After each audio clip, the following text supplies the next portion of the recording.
नमस्कार, आप देख रहे हैं कैपिटल टीवी उत्तर प्रदेश की खास पेशकश पर्दाफाश और मैं हूं आपके साथ सृष्टि मैठानी। आज पर्दाफाश में हम ऐसे दो बड़े राज को बेपर्दा करेंगे जिसके बाद आप सोचने पर मजबूर हो जाएंगे कि आखिर अतीक को क्या सिर्फ एक गैंगस्टर कहना, एक माफिया कहना काफी था। इलाके में अपनी गैंग का नेटवर्क बनाना, उसके पीछे अपने काली करतूतों को अंजाम देना, यह आपने अतीक और बाकी गैंगस्टर्स का मंसूबा भी सुना होगा। लेकिन कब्र में दफन अतीक का मंसूबा महज इतना ही नहीं था। अतीक सिर्फ यूपी को ही नहीं बल्कि पूरे भारत को दहलाना चाहता था। अतीक हिंदुस्तान में जिहाद फैलाना चाहता था, फैला भी रहा था। लेकिन सोचिए, इसमें कौन अतीक की मदद कर रहा था? जिहाद की फैक्ट्री पाकिस्तान। अतीक मुसलमानों को पाकिस्तान के आतंकी संगठनों में भेजता था, उनको काफिरों को मारने के लिए जिहाद की ट्रेनिंग दिलाया करता था। और बदले में जानते हैं अतीक को क्या मिलता था? आज के वक्त में कटोरा लिए पाकिस्तान पैसों से तो अतीक की मदद कर नहीं सकता। और हैरानी की बात यह है कि अतीक पैसे लेता भी नहीं था। अतीक का मंसूबा था कि हिंदुस्तान का इस्लामीकरण हो। अतीक चाहता था कि भारत में भी आतंकवाद की खेती हो और गुंडों पर राज करने के बाद अतीक को आतंकियों का सरगना बनना था। हालांकि इसके अवध में पाकिस्तान अतीक को वो सप्लाई करता था जिसकी अच्छी खासी खेप पाकिस्तान पर है, और वो है हथियार की तस्करी। आपको बता दें कि प्रयागराज में हुई माफिया अतीक अहमद और उसके भाई अशरफ की हत्या के बाद रोजाना नए नए खुलासे हो रहे हैं। इस बीच यूपी एसटीएफ ने अतीक और अशरफ को लेकर एक बड़ा खुलासा किया है। यूपी एसटीएफ ने जांच के बाद ये दावा कर दिया कि अतीक अहमद और अशरफ कई मुस्लिम युवाओं को विदेश भेजकर आतंकी संगठनों से जोड़ते थे, जिसके एवज में उन्हें पाकिस्तान से हथियारों की खेप मिलती थी। गौरतलब है कि सितंबर 2021 में यूपी एसटीएफ ने जिस जिशान कमर को पकड़ा था, उसकी अतीक अहमद और अशरफ से नजदीकियां निकल कर आ रही थी। बता दें कि जिशान पर पाकिस्तान जाकर हथियार चलाने की ट्रेनिंग का इल्जाम था। इसके साथ ये बात भी निकलकर सामने आई थी कि जिशान पाकिस्तान की जिहाद वर्कशॉप में हिस्सा लेता था। जांच में सामने आया था कि अशरफ ने पासपोर्ट अधिकारी को एक सिफारिशी पत्र भी भेजा था जिसमें जिशान का पासपोर्ट जल्दी बनने के बाद कही गई थी। वहीं यूपी एसटीएफ को रिमांड के दौरान अतीक ने भी इस बात का खुलासा किया था कि वो पाकिस्तान से ड्रोन के जरिए पंजाब में हथियार मंगवाता था।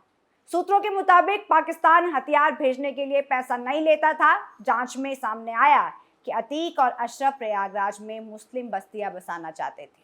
वहीं यह भी पता चला है कि अशरफ आईएसआई के पाकिस्तानी खुफिया एजेंसी के निर्देश के मुताबिक युवाओं को भारत में काफिरों के खिलाफ जंग छेड़ने के लिए मेंटली तैयार कराता था।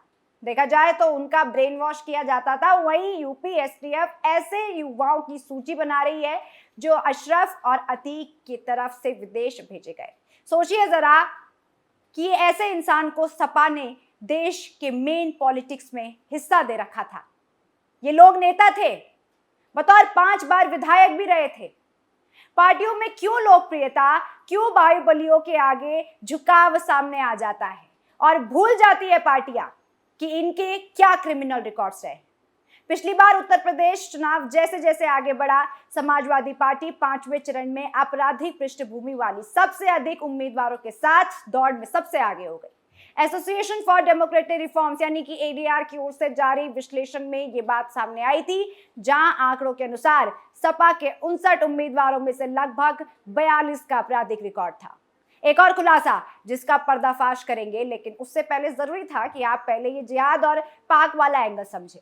अब एक और डिटेल पर आपका ध्यान ले जाएंगे, जहां गैंगस्टर से नेता बने अतीक अहमद की उत्तर प्रदेश के प्रयागराज में हत्या हुई, जिसके बाद जिगाना पिस्तौल का इस्तेमाल हुआ था। आपको याद है ना? सोचिए, ये पिस्तौल तुर्की की थी, ये तुर्की में बनाई जाती है और इस पिस्तौल को इंपोर्ट या फिर इसका इस्तेमाल करना भारत में बैन है क्योंकि काफी सोफिस्टिकेटेड हथियार माना जाता है। खैर, हमने कुछ दिन पहले ही आपके आगे एक और एंगल सामने रखा था, जहां पुलिस की तरफ से इस बात पर, इस थ्योरी पर बड़े सबूत पेश किए गए थे। ये पता चला था कि अतीक ने अपना मर्डर खुद स्टेज कराया था। बता दें कि अतीक 2002 में भी कोर्ट की पेशी के दौरान ऐसा कर चुका है। हालांकि अतीक को किसी ने डबल क्रॉस कर दिया और हमले का माहौल बनाने की जगह सच में मर्डर हो गया। दूसरा एंगल ये कि गुड्डू मुस्लिम जो अतीक का खास माना जाता था, जहां ये बात सामने आ रही है कि अतीक को डबल क्रॉस करने वाला, अतीक का गेम ओवर करने वाला गुड्डू मुस्लिम ही है। वहीं उमेश हत्याकांड में ये बात सामने आई थी कि गुड्डू मुस्लिम ने दिल्ली से विदेशी हथियार स्मगल करवाए थे। अतीक को भी विदेशी पिस्टल ने मारा था। एक किरदार तो इस हत्याकांड में विजिबल होने लगा है, ये गुड्डू मुस्लिम। लेकिन इसके अलावा एक और कड़ी जिस पर आपका ध्यान अभी तक नहीं गया, वो ये कि जब ये पिस्टल भारत में बैन है तो ये तुर्की से भारत पहुंची कैसे। यही हम पर्दाफाश करेंगे और आपको बताएंगे कि इसे पाकिस्तान के रास्ते से लाया जाता है। टर्किश डिफेंस डेली के मुताबिक पिस्तौल को पाकिस्तान में लोकल वर्कशॉप पर बनाया जाता है और जिगाना के मॉडल्स को गैर कानूनी तरीके से बेचा जा रहा है। इनमें बिल्कुल ऐसे तैयार किया जा रहा है कि ये ओरिजिनल लगे और फिर कम दामों में इसे बेचा जा रहा है। पाकिस्तान में एक बड़ा गन मार्केट है और इन्हीं जगहों पर इसका उत्पादन होता है। पाकिस्तान का दर्रा आदम खेल, जिन्हें गन वैली भी कहा जाता है, उसकी आबादी करीब 80,000 लोगों की है और इसी जगह पर 2,000 घर ऐसे हैं जहां पर हथियारों का निर्माण किया जाता है। इस जगह पर हर हथियार 20,000 से 40,000 की कीमत पर बिकता है, जिसमें ऑटोमेटेड और सेमी ऑटोमेटेड 9mm और बेरेटा भी शामिल है। पाकिस्तान, ऑस्ट्रिया और लेबनान को शॉटगन और छोटे हथियारों का निर्यात करता है। वही हथियारों का आयात चीन, अमेरिका और तुर्की के करीब $20 मिलियन की लागत पर किया जाता है। इंडियन एक्सप्रेस की एक रिपोर्ट के मुताबिक साल 2021 में भारत की पंजाब पुलिस ने 48 विदेशी पिस्तौलें जब्त की थी, जिसमें पुलिस ने एक हथियार तस्कर को भी गिरफ्तार किया था। वहीं पुलिस का मानना था कि पाकिस्तान में जो आतंकवादी संगठन है, ये अमेरिका, ब्रिटेन और कनाडा में खालिस्तानी तत्वों से संबंध थे। बरामद हथियारों में गोला बारूद के साथ साथ 19 तुर्की निर्मित जिगाना 9mm पिस्तौल भी शामिल है। यहाँ तक कि एंटी एयरक्राफ्ट गन भी इस बाजार में बिकती है। जरा सोचिए, जिस मुल्क में एक अदद खजूर लेने के पैसे आवाम पर नहीं, वो गोलियों की काला बाजारी से अपने नापाक मंसूबों के लिए पैसा इकट्ठा कर रहा है। हालांकि ये मंसूबे भारत कभी पूरा नहीं होने देगा और सबका यही हश्र होगा जो अतीक और उसके गुर्गों और उसके परिवार वालों का हुआ। यानी कि कहानी कुछ इस तरह से जुड़ती है कि एक बार साबरमती से प्रयागराज जेल जाने की वजह से बार बार ऐसा ना हो, इस डर से अतीक को छुट्टी मिल जाए, अतीक का पुलिस इनकाउंटर ना कर सके, ताकि अतीक की पुलिस सिक्योरिटी भी बढ़े। अतीक ने साल 2002 की तर्ज पर एक फेक हमले की तैयारी की थी। इसके लिए अतीक ने अपने सबसे खास गुड्डू मुस्लिम को जिम्मा सौंपा था। अपने सबसे विश्वसनीय सोर्स पाकिस्तान के रास्ते से विदेशी असला मंगाया। गुड्डू मुस्लिम पूर्वांचल के 3 गुंडों लवलेश, अरुण और सन्नी को ये काम भी सौंपा। लेकिन बस यहाँ पर प्लान थोड़ा बदल दिया।